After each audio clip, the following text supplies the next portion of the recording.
बिस्मिल्लाहिर्रहमानिर्रहीम। अस्सलाम वालेकुम। कैसे हो दोस्तों? मैं उम्मीद करता हूं कि आप सब खैर वफियत से होंगे। दोस्तों आज मैं आपको डिसेंट्री के बारे में इंफॉर्मेशन दूंगा। दोस्तों डिसेंट्री क्या होता है, इसमें पेशेंट को कौन कौन से साइन और सिम्टम देखने में आते हैं और इसमें पेशेंट को कौन कौन सी काजेस होती हैं जिसमें पेशेंट को जो है कि डिसेंट्री की कैफियत जो है ना उसका सामना करना पड़ता है।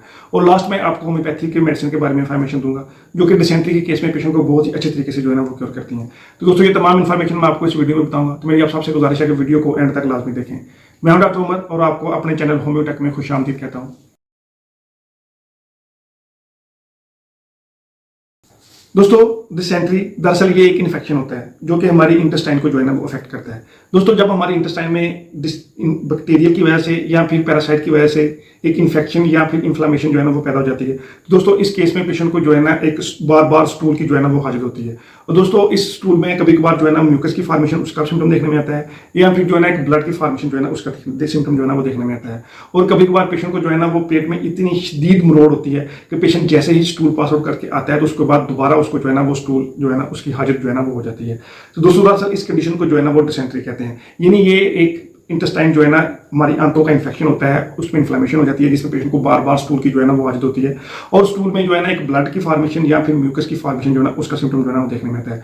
दोस्तों ये जो डिसेंट्री होती है ये दो तरह की होती है। ये अमोबिक डिसेंट्री भी होती है और उसके साथ ये बेसिलरी डिसेंट्री जो है वो भी होती है। दोस्तों ये जो अमोबिक डिसेंट्री होती है ये पैरासाइट इन्फेक्शन की वजह से होती है और जो बेसिलरी डिसेंट्री होती है ये बैक्टीरियल इन्फेक्शन की वजह से होती है। दोस्तों अमोबिक डिसेंट्री होती है उसका लिंक मैं डिस्क्रिप्शन में दे दूंगा, आप उस वीडियो को जो जाके ना आप देख सकते हैं। वो लेदर डिजीज है। और जो बेसिलरी डिसेंट्री होती है यानी जो बैक्टीरिया की वजह से जो इन्फ्लेमेशन या इन्फेक्शन हमारी आंतों में जो है ना वो काज होता है, वो जो इन्फेक्शन होता है वो बीकुलाई की वजह से होता है, इक्लाइन बैक्टीरिया की वजह से होता है, शिंगल की वजह से होता है या फिर साल्मोनेला टाइफी की वजह से भी वो इन्फेक्शन जो है ना हमारी आंतों में जो है ना वो काज होता है। तो दोस्तों ये जो डिसेंट्री होती है ये दो तरह की होती है। मैं आपको डिसेंट्री के केस में पेशेंट को कौन कौन से साइन और सिम्टम जो है ना वो देखने में आते हैं उसके बारे में इंफॉर्मेशन देता हूँ। तो दोस्तों सबसे पहले जो डिसेंट्री के केस में पेशेंट को इंटेस्टाइन में जो है ना एक वर्म का एक दोना मरोड़ का जो है ना सिम्टम देखने में आता है। यानी पेशेंट को बहुत ज्यादा जो है ट्रेस मेस की सिचुएशन है उसका सामना करना पड़ता है। यानी जैसे ही पेशेंट स्टूल का पास आउट करके आता है उसके बाद थोड़े ही टाइम बाद दोबारा जो है उसको स्टूल की हाजत जो है ना हो जाती है। दोस्तों सबसे पहला तो ये सिम्टम देखने में आता है और उसके बाद दोस्तों पेशेंट को जो है ना बहुत ही अक्यूट डायरिया जो है ना उसका सिम्टम देखने में आता है और उसके साथ दोस्तों पेशेंट को स्टूल में म्यूकस की या फिर ब्लड की फॉर्मेशन जो है ना उसका सिम्टम जो है ना वो भी देखने में आता है और उसके साथ दोस्तों पेशेंट को नोजिया और वोमिटिंग का जो है ना सिम्टम वो भी देखने में आता है और उसके साथ दोस्तों पेशेंट के पेट में एक गुड़गुड़ाहट जो है ना वो बनी रहती है और उसके साथ दोस्तों पेशेंट के रेक्टम वाले हिस्से पे और जो है ना यूरिनरी ब्लैडर वाले हिस्से पे जो है ना एक प्रेशर का सिम्टम जो है ना वो भी देखने में आता है डिसेंट्री के केस में। तो दोस्तों ये चंद एक पेक्यूलियर सिम्टम थे जो कि पेशेंट को डिसेंट्री के केस में जो है ना इस सिम्टम का सामना जो है ना वो करना पड़ता है। तो बताता हूँ कि इस पेशेंट की जो हम कौन कौन सी काजेज होती हैं जिसमें पेशेंट को जो है ना ये सिम्टम जो है ना वो देखने में आता है। तो दोस्तों इसका जो सबसे मेन काज होता है वो होता है कंटेमिनेटेड फूड्स या फिर जो कंटेमिनेटेड वाटर। यानी ऐसे लोग जो एक गंदा खाना इस्तेमाल करते हैं या फिर जो गंदा पानी जो है ना वो उसका जो है ना वो पीते हैं। तो दोस्तों ऐसे लोगों में ये डिसेंट्री की जो सिचुएशन होती है या डिसेंट्री की जो सिम्टम होते हैं या डिसेंट्री डिजीज होती है उसको जो एग्रावेट करने के चांसेस बहुत ज़्यादा होते हैं। यानी जो प्रॉपर अनहाइजेनिक प्लेस पे रहते हैं और एक प्रॉपर हाइजीन जो है ना वो फॉलो नहीं करते, जो चीज़ें बाहर से लाते हैं उनको प्रॉपर धो के नहीं खाते और उसकी वजह से जो पानी जो है ना वो पानी बॉयल करके नहीं पीते या फिर ऐसे बच्चे जो बाहर से जो एक स्ट्रीट जो है ना हाकर्स होते हैं उनसे जो चीज़ें लेके खाते हैं वैसे बच्चों में भी ये कैफियत जो है ना अक्सर का जो है ना वो देखने में आती है।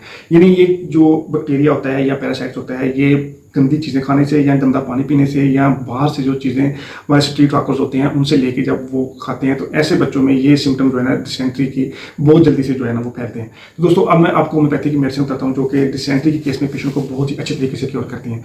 तो दोस्तों सबसे पहली मेडिसिन डिसेंट्री के केस में बहुत ही अच्छा वर्क करती है वो है मरक्कार। दोस्तों मरक्कार टेनेसिस के केस में बहुत ही अच्छा वर्क करती है। यानी जिसमें पेशेंट को थोड़े ही टाइम के बाद जो है ना वो स्टूल की अर्ज हो जाती है। यानी जैसे ही पेशेंट स्टूल पास आउट करके आया उसके बाद दोबारा उसको स्टूल के जो है ना वो हाजत जो है ना वो हो जाती है। तो दोस्तों ऐसे केस में ये मेडिसिन मरक्कार बहुत ही अच्छा वर्क करती है। दोस्तों इसके बाद जो सेकंड मेडिसिन बहुत ही अच्छा वर्क करती है डिसेंट्री के केस में वो है एस्क्लेपियस ट्यूबरोसा।